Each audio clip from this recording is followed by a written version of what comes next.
ಕೊಟ್ಟಿದ್ದಾರೆ. ನೀವು ನಾವು ಆರ್ಡರ್ ಕೆಲಸ ಮಾಡ್ತೀವಿ. ಇದೇನು ಮಾಡ್ತಾ ಇದ್ದೀವಿ ಇವೆಲ್ಲ ಆರ್ಡರ್ಗಳು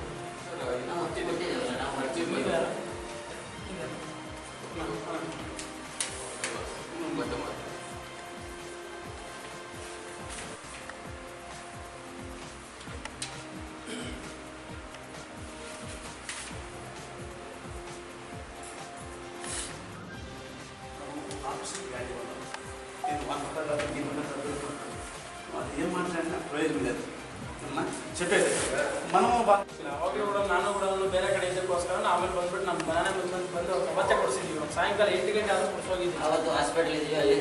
ಬೇರೆ ಕಾರಣ ಏನು ನಾನು ಉತ್ತರ ಕೊಡೋಕ್ಕಾಗಲ್ಲ. ಇವಾಗ ಏನು ಆದೇಶ ಕೊಟ್ಟಿದ್ರೆ ಅದನ್ನು ಪಾಲನೆ ಮಾಡಿ ಅಷ್ಟೇ. ಅದ್ರ ಮೇಲೆ ಏನಾದರೂ ನಿಮಗೆ ಆಗಿಲ್ಲ ಅಂದರೆ ಕೊಟ್ಟಿದ್ದೆ ನೆಕ್ಸ್ಟ್ ಅದ್ರ ಮೇಲೆ ಸೆಟ್ ಮಾಡ್ಕೊಂಡ್ಬನ್ನಿ. ನೀವು ಮಾಡಿಸ್ಕೊಂಬಂದು ನೆಕ್ಸ್ಟ್ ಜನ ನಿಮಗೆ ಅವರಿಂದ ಬೇಕಾದ್ರೆ ನಿಮಗೆ ಕೊಡಿಸ್ತೀವಿ. ದೊಡ್ಡವ್ರು ಏನು ಕೊಟ್ಟಿದ್ದಾರೆ ಅದು ನೀವು ಪಾಲನೆ ಮಾಡಿ. ಕೊಡೋಕ್ಕಾಗಲ್ಲ ಅಂತ ಹೇಳೋಕ್ಕಾಗಂಗಿಲ್ಲ. ನೀವು ಸರಿ ಹೇಳಂಗಿಲ್ಲ. ಫೋನ್ ಮಾಡಿ ಏಕಾಏಕಿ ಬಂದ್ಬಿಟ್ಟು ನೀವು ಒಂದು ನೋಟಿಸ್ ಆದ್ರೆ ಕೊಡ್ಬೇಕು. ಇಂಥವ್ರಿಗೆ ಅರ್ಜಿ ಆಗಿದೆ ಇಂಥ ಡೇಟ್ ಫೋನ್ ಮಾಡಿರಿ. ಏನು ಕೊಡ್ತೀರಾ ನೀವು? ಏಕಾಏಕಿ ಬಂದ್ಬಿಟ್ಟು ಅರ್ಥ ಪೂಜೆ ಕೊಡ್ಬೇಕಂದ್ರೆ ನಾವು ಹೆಂಗ್ ಸರ್ ಕೊಡೋದು? ಕೇಳ್ರಿ ಕೊಟ್ಟಿದ್ದಾರೆ, ಆರ್ಡರ್ ಮಾಡಿ ಕೊಟ್ಟಿದ್ದಾರೆ, ಅದ್ರ ಪ್ರಕಾರ ಬಂದಿದ್ದೀವಿ. ಸರ್ ಯಾವ ದಾಖಲೆ ಮೇಲೆ ಆರ್ಡರ್ ಮಾಡಿದ್ದಾರೆ ಸರ್? ಯಾವ ದಾಖಲೆಯಿಂದ ಮಾಡಿದ್ದಾರೆ? ರಾತ್ರಿ 8:30 ತಾಲೂಕು ಆಫೀಸಲ್ಲಿ ಬಿದ್ದಿದ್ದೀನಿ. ಮಾಡ್ತೀನಿ ಅಂದಿದ್ದಾನೆ.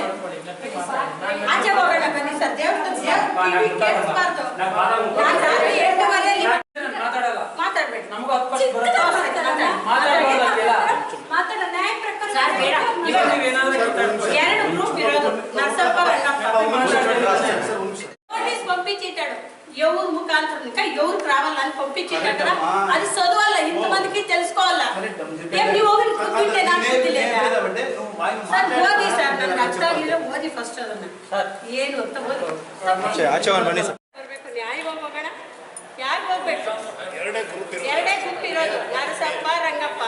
ಇವಾಗ ಯಾವ ಗ್ರೂಪ್ ಅವರು ಪೂಜೆ ಮಾಡ್ತಾ ಇದ್ದಾರೆ, ಯಾವ ಗ್ರೂಪ್ ಬರಬೇಕು ಅಷ್ಟೊಂದು ಉತ್ತರ ಕೊಡಿ ಸರ್. ನನಗೆ ಏನು ಬೇಕಾಗಿಲ್ಲ. ಇವಾಗ 5 ಕರೆಸಿ ನೋಡಿ. ನಾವು ಮಾತಾಡ್ಬೇಡ. ಇಲ್ಲಿ ಡಾಕ್ಯುಮೆಂಟ್ಸ್ ತಗೊಂಡು ನೋಡಿ ಫಸ್ಟ್. ನಾನು ಅದ್ರ ಮೇಲೆ ಅಷ್ಟು ನಯಿಸ್ಬಿಟ್ಟಿದ್ದಾರೆ ಸರ್. ನಮ್ಮ ಅಪ್ಪ ನಮ್ಮ ತಂದೆ 1 ವರ್ಷದಿಂದ ಓಡಾಡಿದ್ದಾರೆ ಸರ್. ಹೆಂಗೂ ಇಲ್ಲ ಶತಾಯೋ ಗತಾಯೋ ಬಂದ್ಬಿಟ್ಟಿದ್ದೀವಿ. ನಮ್ಮ ನ್ಯಾಯ ಕೊಡೋವರೆಗೂ ನಾವು ತುಂಬಾ ಬಂದ್ಬಿಟ್ಟಿದ್ದೀವಿ ಸರ್. ಕಿರಿಕಿರಿ ಮಾಡ್ತಾ ಇದ್ದೀವಿ. ಯಾರು ಕಿರಿಕಿರಿ ಬರ್ತಾ ಇರೋದ್ರ ಕರೆಸಿ ಮಾತಾಡ್ತೀನಿ. ಎ ಗ್ರೂಪ್ ಅವ್ರಿಗೆ ಯಾವತ್ತೂ ನಾವು ಅಡ್ಡಿಪಡಿಸಿಲ್ಲ ಸರ್. ನಾನು ಯಾವತ್ತೂ ಗಲಾಟೆ ಬಂದವರೆಲ್ಲ ಸರ್. ನಾನು ದಯವಿಟ್ಟು ಗಲಾಟೆಯವರು ಮನುಷ್ಯರಲ್ಲ. ಪುರುಷಾತ್ಮಾಚಾರನವರು ಇವಾಗ ನರಸಪ್ಪ ಅವ್ರು ಬರಬೇಕಾಗಿತ್ತು. ಯಾಕೆ ಅರ್ಜಿ ಹಾಕಿದ್ರು? ಯಾಕೆ ಹೆಂಗೆ ಬರಬೇಕಾಗಿತ್ತು? ದಾಖಲೆ ತೆಗೆದು ತೋರಿಸ್ಲಿ. ನಾವು ವಂಶದಲ್ಲಿ ಇದ್ದೀವೋ ಇಲ್ಲ ತೋರಿಸ್ಲಿ. ಊಟಕ್ಕೋಸ್ಕರ ಎಲ್ಲೋ ಹೋಗಿ ಬದುಕ್ತೀವಿ. 5 ವರ್ಷಕ್ಕೊಂದ್ಸಲ ಬರೋದು ನಮ್ಮ ಜೀವನಕ್ಕೆ. ಒಂದೇ ವರ್ಷ ಇಲ್ಲಿ ಬದುಕ್ಬಿಟ್ರೆ ಇನ್ನು 4 ವರ್ಷ ನಾನು ಏನು ತಿನ್ಬೇಕು? ಇವ್ರಿಗೆ ಏನಾದ್ರು ಹೆಚ್ಚು ಕಮ್ಮಿ ಆದ್ರೆ ಬೆಂಗಳೂರು ಹೋದ್ರೆ ಮಕ್ಕಳಿಗೆ ಯಾರು ನೋಡ್ಕೋತಾರೆ? ನೀವ್ ಹೇಳಿ. ಅದಕ್ಕೆ ಅಂತ ನಾವು ಓದಕ್ಕೋಸ್ಕರನು ನಾವ್ ಅಲ್ಲೋಗಿದ್ವಿ. ಅಮ್ಮಗೆ ಹಾರ್ಟ್ ಆಪರೇಷನ್ ಇದೆ, ಅದಕ್ಕೆ ಅಂತಾನು ನಾವ್ ಅಲ್ಲೋಗಿದ್ವಿ. ಬೇಕು ಅಂದ್ರೆ ನಮ್ಗೆ ಇಲ್ಲಿ BPL ಕಾರ್ಡ್ ಇದೆ, ವೋಟರ್ ಮನೆ ಒಂದಿಲ್ಲ ಅಷ್ಟೇ. ಅವ್ರನ್ನ ಕರ್ಕೊಂಡ್ ಬನ್ನಿ. ಅವ್ರನ್ನೇ ಕರ್ಕೊಂಡ್ ಬನ್ನಿ. ನಾವು ಕೊಡ್ಸಕ್ಕಾಗಲ್ವಾ? ಯಾಕೆ ಅಲ್ಲ ಸರ್, ನೀವು ಅಲ್ಲ ಸರ್, ಅವ್ರು ಏನ್ ಮಾಡಿದ್ದಾರೆ? ಇವಾಗ ನೀವು ಇಬ್ರು ಇದಾರೆ ಇಲ್ವಾ? ಯಾರು? ನಾನು ಪರದೇಶದವನು. ಈ ಊರ್ ಸಂಬಂಧ ಇಲ್ಲ. ನಾನು ಏನ್ ಸರ್ ಹಂಗ ಮಾತಾಡ್ತೀರಾ?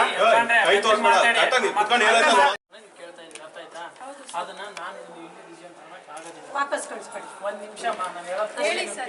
ಏನ್ ಮಾಡ್ಬೇಕು ಅಂದ್ರೆ ವಾಪಸ್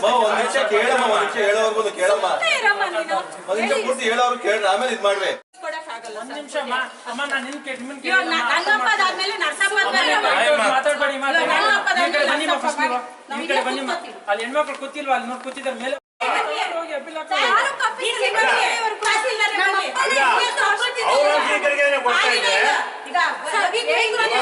ನೋಡಿ ಚಾರ್ಜ್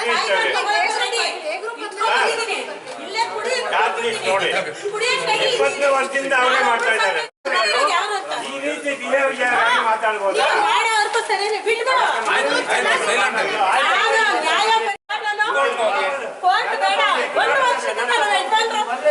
ಎಷ್ಟು ಗೋಳಿ ಕಂಡಿದ್ದಾರೆ ಗ್ಯಾರಂಟಿ. ಜಾತ್ರೆ ಇಲ್ದೇ ಇರೋ ಚಿಂತೆ ಇಲ್ಲ. ಒಂದ್ ಹೆಂಗಸಿಂದ ಜಾತ್ರೆ ನಿಂತಿದೆ ಅಂತ ಹೇಳಿ ನಾನು ಅಂಗನವಾಡಿ ಟೀಚರು ತುಂಬಾ ನೋವು ಪಟ್ಟಿದ್ದೀನಿ. ನಾನು 1 ವರ್ಷದಿಂದ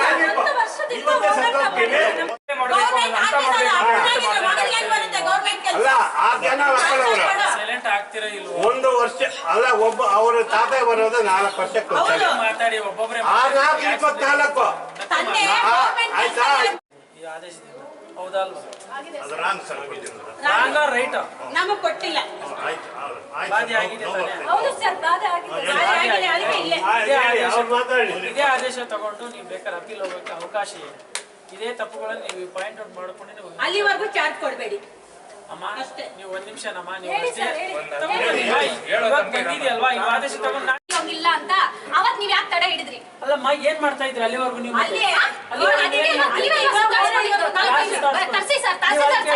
ತಹಸೀಲ್ದಾರ್ ಸರ್ ಇಲ್ಲಿ ಕರ್ಸಿ.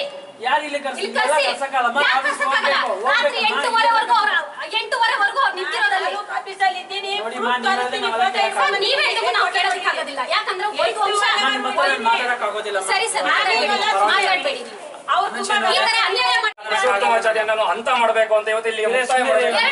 ಈ ಒಂದು ಉದ್ದೇಶಪೂರ್ವಕವಾಗಿ ಇಲ್ಲಿ ಕೊಂಡು ಎಲ್ಲ ಒಂದು ಟೀಮ್ ರೆಡಿ ಮಾಡಿಕೊಂಡು ಇಲ್ಲಿ ಕೊಂಡಾಗಿರಿ ಮಾಡ್ತಾ ಇದ್ದಾರೆ ದೇವಸ್ಥಾನದಲ್ಲೇ. 18 ವರ್ಷ ಆದ ಮೇಲೆ ನನ್ನ ಶ್ರೀರಂಗಾಚಾರ್ಯ ನನ್ನ ತಂದೆಯವರಾದ ಬಿ ಎಸ್ ಪುರುಷೋತ್ತಮಾಚಾರ್ಯ ಆದ ನನಗೆ ಈ ಒಂದು ಆದೇಶವನ್ನು ತಹಸೀಲ್ದಾರ್ ಹೊರಡಿಸಿದ್ದಾರೆ. ಆದ ಕಾರಣ ನಾನು ಲೀಗಲ್ ಆಗಿ ಕಾನೂನಾತ್ಮಕವಾಗಿ 18 ವರ್ಷಗಳ ಆದ ಮೇಲೆ 2009ರಲ್ಲಿ ನಮ್ಮ ತಂದೆಯವರ ಮುಕ್ತಾಯ ಆದ ಮೇಲೆ 2023ರಲ್ಲಿ ಶ್ರೀರಂಗಾಚಾರ್ಯ ಆದಂತವ್ರಿಗೆ ಆದೇಶ ಆಗಬೇಕಾಗಿತ್ತು.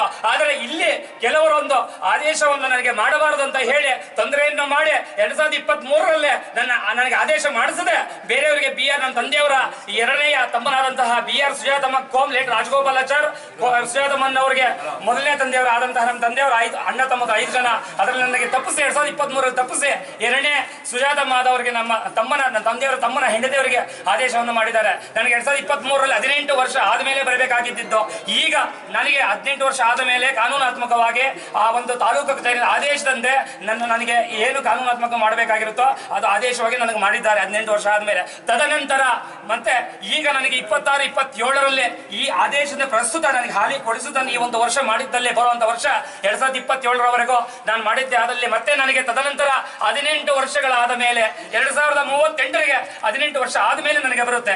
ಆದ ಕಾರಣ ಈ ಒಂದು ನಮ್ಮ ವಂಶದಲ್ಲೇ ಕೆಲವರು ನನ್ನನ್ನು ಹಂತ ಮಾಡಬೇಕು, ನನ್ನ ಕಾನ್ಸೆಪ್ಟ್ ನನ್ನ ಒಂದು ಆದೇಶಕ್ಕೆ ಹೊರತುಪಡಿಸಿ ನನ್ನ ಒಂದು ಆದೇಶಕ್ಕೆ ಅಡ್ಡ ಬಂದು ತೊಂದರೆಯನ್ನು ಮಾಡಿ ನನಗೆ ಕೊಡಿಸಬಾರದಂತ ಒಂದು ಕಾರಣದಿಂದ ಖಂಡಿತವಾಗಿ ಹೇಳ್ತಾ ಇದ್ದಾರೆ. ನನಗೆ ಇಲ್ಲಿ ದೇವಸ್ಥಾನ ಹತ್ರ ಬರಕ್ ಮುಂಚಿತವಾಗಿ ನನ್ನ ಹಂತ ಮಾಡಬೇಕು ಅಂತ ಹೇಳಿ ಈ ಕೋನಕೊಂಡ್ಲ ವೆಂಕಟರಮಣ ಸ್ವಾಮಿ ಸಾಕ್ಷಿಯಾಗೋ ಭಗವಂತನ ಮೇಲೆ ಆಣೆ ಮಾಡಿ ಹೇಳ್ತೇನೆ.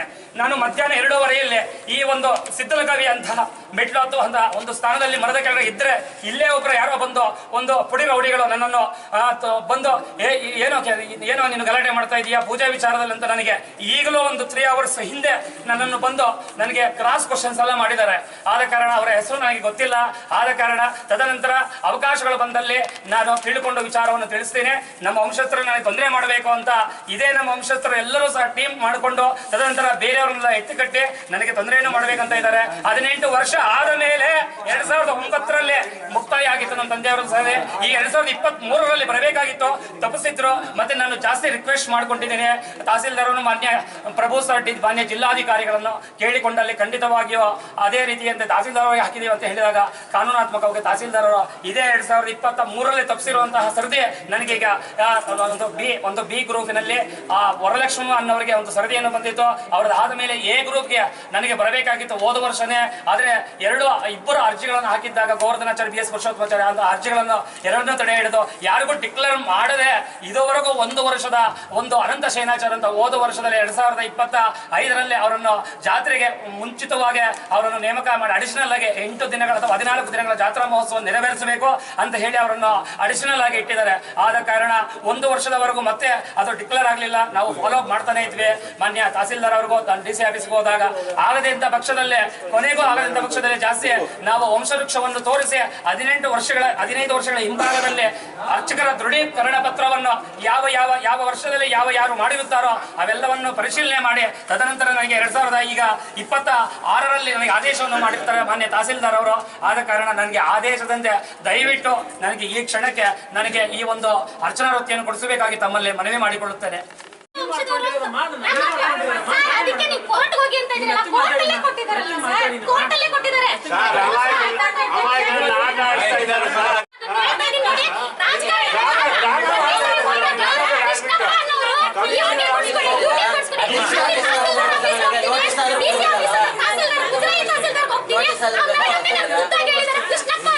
ಅಲ್ಲಿಂದನೇ ಆಟ ಬರ್ಬೇಕಲ್ಲ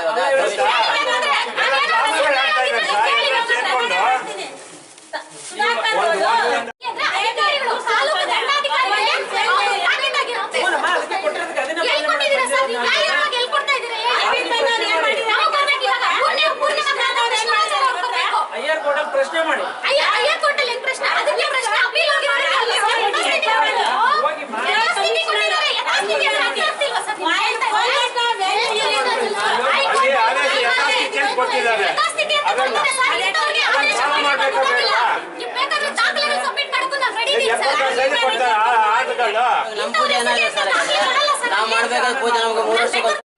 ಸರ್, ಶ್ರೀ ಕ್ಷೇತ್ರ ಗೋನಗುಂಟ್ಲು ಶ್ರೀ ಲಕ್ಷ್ಮೀ ವೆಂಕಟರಮಣ ಸ್ವಾಮಿ ದೇವಾಲಯ ಇದು ಬೋಡಂಪಲ್ಲಿ ಗ್ರಾಮಕ್ಕೆ ಸೇರಿದ ಮಜರಾ ಗೋನಗುಂಟ್ಲು ಶ್ರೀ ಲಕ್ಷ್ಮೀ ವೆಂಕಟರಮಣ ಸ್ವಾಮಿ ದೇವಾಲಯದಲ್ಲಿ ನಾನು ಸುಮಾರು ವರ್ಷಗಳಿಂದ ವಂಶಪಾರಂಪರೆಯಿಂದ ನಮ್ಮ ತಂದೆಯವರ ನಮ್ಮ ತಾತನವರ ವಂಶಪಾರಂಪರೆಯಿಂದ ಈ ಅರ್ಚನಾ ವೃತ್ತಿಯನ್ನು ಮಾಡಿಕೊಂಡು ಬಂದಿರುತ್ತೇವೆ.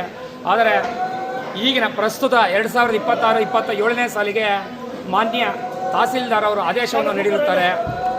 ರಂಗಪ್ಪ ವಂಶಸ್ಥರಲ್ಲಿ ಮೊದಲನೇ ಮಗ ಹಿರಿಯ ಮಗನಾದಂತಹ ನಮ್ಮ ತಂದೆಯವರು ಶ್ರೀರಂಗಾಚಾರ್ಯ ಮಗನಾದಂತಹ ನಾನು BS ಪುರುಷೋತ್ತಮಾಚಾರ್ಯ ನನಗೆ ಮಾನ್ಯ ತಹಸೀಲ್ದಾರ್ ಅವರು ಆದೇಶವನ್ನು ಪ್ರಸ್ತುತ 1 ವರ್ಷದ ಒಂದು ಆದೇಶವನ್ನು ಮಾಡಿರ್ತಾರೆ ಅರ್ಚನಾ ವೃತ್ತಿ ನಿರ್ವಹಿಸಲು.